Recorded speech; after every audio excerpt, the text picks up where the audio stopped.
एक अनपढ़ पत्नी की कहानी। राहुल कारगिल की वादियों में एक सिपाही के रूप में तैनात था। वह अब की बार छुट्टियों में अपनी बहन के पास गांव आया हुआ था। गांव में आकर उसे अपने बचपन के दिनों की यादें ताज़ा हो गई। वह हर साल अपनी बहन के पास कुछ दिनों के लिए उसके पास आ जाता था। अभी तक उसकी शादी नहीं हुई थी। एक दिन उसने गांव में एक लड़की देखी। वह लड़की उसकी बहन के पड़ोस की थी। वह लड़की इतनी सुंदर थी कि उसको देखकर उसने अपनी बहन को कहा कि तुम इस लड़की से ही मेरी शादी की बात चलाना, क्योंकि इस लड़की से सुंदर मुझे कोई नज़र नहीं आती। आज उसकी बहन ने उसका रिश्ता उसी लड़की से करवाने के लिए उसने अपने भाई को अपने गांव बुलाया था। वह अपनी बहन के घर पहुंचकर अपनी बहन को बोला कि इस लड़की के माँ बाप से तुमने मेरी शादी की बात की। उसकी बहन बोली, हाँ, मैंने इसके घर वालों से तुम्हारी शादी की बात चलाई है। यह लड़की हमारी जात की नहीं है। वह बोला, मुझे जात पात से कुछ नहीं लेना। उसकी बहन बोली, उसके पिता के पास देने के लिए इतना दहेज भी नहीं है। वह अपनी बहन को बोला, बहन, मुझे दहेज वहेज से कुछ नहीं लेना देना, क्योंकि यह मुझे इतनी पसंद आई है कि वह चाहे किसी भी जाति की हो, मुझे कोई फर्क नहीं पड़ता है। उसकी बहन बोली, मेरे भाई, उस लड़की के 5 भाई बहन हैं। वह एक गरीब परिवार से संबंध रखती है। एक महत्वपूर्ण बात तो मैं बताना ही भूल गई, यह लड़की अनपढ़ है। इसके माता पिता ने इसे स्कूल में नहीं भेजा। यह लड़की इतनी सुंदर है कि कोई भी लड़का इसकी सुंदरता पर मोहित हो जाए। वह अपनी बहन से बोला, मेरी बहन, मुझे तो सुंदर बीबी ही पसंद है। अपने दोस्तों के साथ इसे कैसे मिलवाना है, इसे सारे कायदे कानून मैं इसे सिखा दूंगा। मुझे इससे कोई फर्क नहीं पड़ता। इसके बावजूद भी मैं इससे शादी करने के लिए तैयार हूँ। अपने भाई की बात सुनकर उसकी बहन हैरान रह गई। वह सोचने लगी कि मेरा भाई कितना दिलेर है। उसने राखी के माता पिता को बुलवाया। उन्होंने इतना अच्छा लड़का देखकर कहा, हमें भला शादी से क्यों इनकार होने लगा। हमें रिश्ता मंजूर है। एक शर्त पर हमें यह रिश्ता मंजूर है।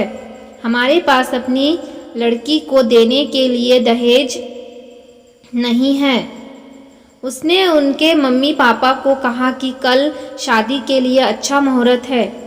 आप हम दोनों की कल ही शादी करवा दो। अभी मेरी भी छुट्टी है, परंतु ना जाने मुझे कब युद्ध क्षेत्र से बुलावा आ जाए। इसलिए मैं चाहता हूँ कि अपनी शादी के पश्चात अपने बूढ़े माँ बाप की इच्छा को अवश्य ही पूरा कर दूँ। लड़की वाले मान गए। उन्होंने दूसरे ही दिन राहुल और राखी की शादी कर दी। उसने अपनी बहन को गले लगाया और कहा, अगले साल मैं फिर आपके पास आऊँगा। यह कहकर उसने अपनी बहन से विदा मांगी। शादी करके अपने घर वापस आ गया था। उसकी पसंद को देखकर लोग उसे कहते, वह क्या सुंदर परी जैसी दुल्हन लाए हो। राहुल अपने मन में ही कहीं ना कहीं सोच रहा था कि पहले उसे समाज में उठने बैठने के तरीके सिखा देता हूँ। मैं अपने दोस्तों के साथ उसे यूँ नहीं मिलवा सकता हूँ, क्योंकि गांव के रहन सहन और शहर के तौर तरीकों में दिन और रात का अंतर है। राखी को अपने साथ क्लब होटलों में ले जाने लगा। वह उसके परिवार में पूरी तरह से घुल मिल गई, लेकिन पढ़ाई के नाम पर बिल्कुल शून्य थी। उसने 1 कक्षा तक भी पढ़ाई नहीं की थी। उसे देखकर कोई भी नहीं कह सकता था कि वह पढ़ी लिखी नहीं है। जब भी वह अपने घर छुट्टियों पर आता तो उसे लेकर अपने दोस्तों से मिलवाता।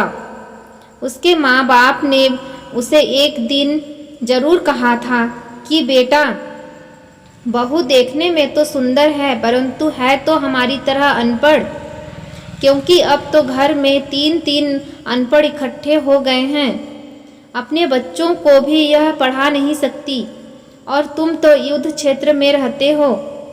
जब तुमने शादी कर ही ली है तो अब हम क्या कह सकते हैं। राहुल को युद्ध क्षेत्र से बुलावा आ चुका था। उसे दूसरे दिन ही रणभूमि में जाना था। उसने अपनी पत्नी से विदा ली। उसकी पत्नी ने तो रोते हुए अपने पति को विदा किया।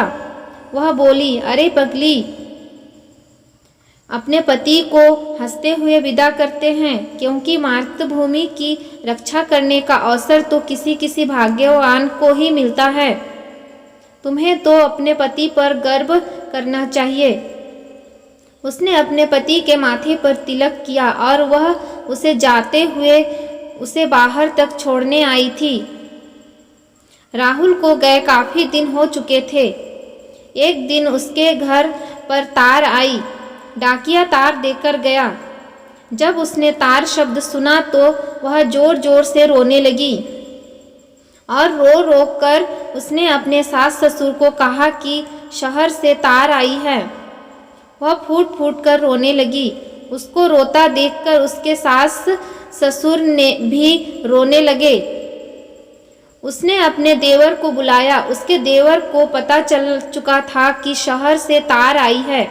जब उसने अपनी भाभी को रोते देखा, बोला, भाभी, मैं बाजार जाकर सामान ले आता हूँ, क्योंकि शहर से फोन आ चुका था कि गाड़ी 11 बजे के करीब घर पहुँचेगी। उसको रोता देखकर आसपास की औरतें भी इकट्ठा होकर जोर जोर से रोने लगी। उन सभी को मालूम नहीं था कि तार खुशी के अवसर भी भेज सकती हैं। उन्हें तो यह ही मालूम था कि तार तो मरने पर ही भेजी जाती है। फोन पर भी आवाज़ साफ नहीं सुनाई दे रही थी। उसका देवर जाकर कफन ले आया था। उसके माँ बाप ने सब लोगों को इकट्ठा कर लिया था। चारों ओर चीखने चिल्लाने की आवाज़ें आ रही थी। राखी ने सफ़ेद साड़ी पहन ली थी, पर सुना था कि गाड़ी 11 बजे घर पहुँचेगी। उसके घर में लोगों की इतनी ज़्यादा भीड़ थी कि उसके घर में बैठने के लिए जगह भी नहीं बची थी। चारों तरफ सन्नाटा ही सन्नाटा था। राहुल के दोस्त उसे आखिरी सलाम देने के लिए बाजे गाजे से विदा करने वाले थे। 11 बजे के करीब एक पुलिस की जीप उसके घर के पास आई। उसमें से राहुल नीचे उतरा। उसने हैट पहन रखा था। उसने जैसे ही घर में सन्नाटा देखा और वहाँ से रोने चिल्लाने की आवाज़ सुनी तो उसके कानों में सीटियाँ बजने लगी। वह सोचने लगा कि कहीं मेरी पत्नी को तो कहीं कुछ नहीं हो गया, मेरी बूढ़ी माँ या पिता को तो कुछ नहीं हो गया, जो लोग जोर जोर से रो रहे हैं। उसके दिमाग में तरह तरह के ख्याल आ रहे थे। वह दौड़ कर अंदर गया और अपनी माँ के पैर छूकर बोला, माँ प्रणाम। उसकी माँ अपने बेटे को देखकर चौंकी और उसे देखकर खुशी हुई। वह बोली, हे भगवान, क्या अनर्थ कर डाला, बहू ने हमें क्या खबर दी। राहुल बोला कि मैंने अपने आने की खबर आपको तार के माध्यम से दी थी। वह बोला, और फ़ोन पर यह भी कहा था कि 11 बजे तक हम आ जाएंगे। राहुल की बूढ़ी माँ अपनी बहू के पास आकर बोली, अरे तुमने यह क्या अनर्थ कर डाला, मेरा बेटा तो जिंदा है। वह बोली कि आज सुबह ही डाकिया तार देकर गया था। मुझे क्या पता कि तार में अच्छी खबर भी होती है। मुझे तो पता था कि तार में बुरी खबर ही होती है। यह बातें मैंने मोहल्ले में अपनी सहेलियों को बताई। जिसने सुना वह भी यहाँ आए बिना ना रह सके। राहुल को कहीं न कहीं अपनी गलती का एहसास हुआ कि मैंने अपने लिए सुंदर बहू का चुनाव तो कर लिया, मगर उसे तौर तरीके सिखाने के बजाय उसे शिक्षा दिलवा दिया होता तो आज उसकी जगहंसाई नहीं होती। वह सारी जनता को संबोधित करते हुए बोला, मैं आज आपको एक सच से अवगत कराना चाहता हूँ मैंने अपनी पसंद की लड़की से शादी की। इसकी सुंदरता पर मोहित हो गया और मैंने सोचा कि वह भी मुझे मेरे तौर तरीके सीख कर मुझे खुश कर देगी। उसने अपनी तरफ से तो बहुत कोशिश की और सफल भी हो गई, पर कहीं ना कहीं मैं यह भूल गया था कि सब तौर तरीके से भी सबसे महत्वपूर्ण है मनुष्य की शिक्षा। इंसान अगर पढ़ लिखा होता है तो वह दुनिया के किसी भी क्षेत्र में चला जाए, वह कभी निराश नहीं होगा। बिना शिक्षा के उसका जीवन अधूरा है। इसलिए शिक्षा, चाहे वह नौजवान हो या बूढ़ा, हर एक व्यक्ति को शिक्षा अवश्य प्राप्त करनी चाहिए। इस बात के लिए मैं राखी को दोषी नहीं ठहरा सकता, क्योंकि मैंने उसे कभी शिक्षा प्राप्त करने के लिए जोर नहीं लगाया। आज सबसे सामने मैं यह प्रण लेता हूँ कि अपनी पत्नी को शिक्षा दिलवाने के लिए मुझे जो कुछ भी करना पड़ेगा, मैं पीछे नहीं हटूँगा। उसने राखी का हाथ पकड़ते हुए अपने दोस्तों से मिलवाया और कहा कि मेरी पत्नी बिल्कुल अनपढ़ है। इसके पिता ने उसे कभी स्कूल नहीं भेजा, परंतु आज से मैं इसे पढ़ लिखा कर इतना काबिल बनाऊंगा कि चाहे वित्त रहूं या नहीं, वह अपने बच्चों को तो अच्छी शिक्षा दिलवा सकती है। उसने पौंड शिक्षा केंद्र जाकर अपनी पत्नी की पढ़ाई के लिए एक खत लिखा। उसकी पत्नी ने पौंड शिक्षा केंद्र में जाना स्वीकार कर लिया था। वह वहां पर जाकर काफ़ी कुछ पढ़ना लिखना सीख गई थी। जब वह अपने मायके आई तो अपनी माँ को भी उसने कुछ पढ़ना लिखना सिखा दिया था। यह कहानी उस समय की है जब तार के माध्यम से ही संदेश भेजी जाती थी। यह कहानी आपको कैसी लगी कमेंट में ज़रूर बताएं और कहानी पसंद आए तो लाइक और सब्सक्राइब ज़रूर करें।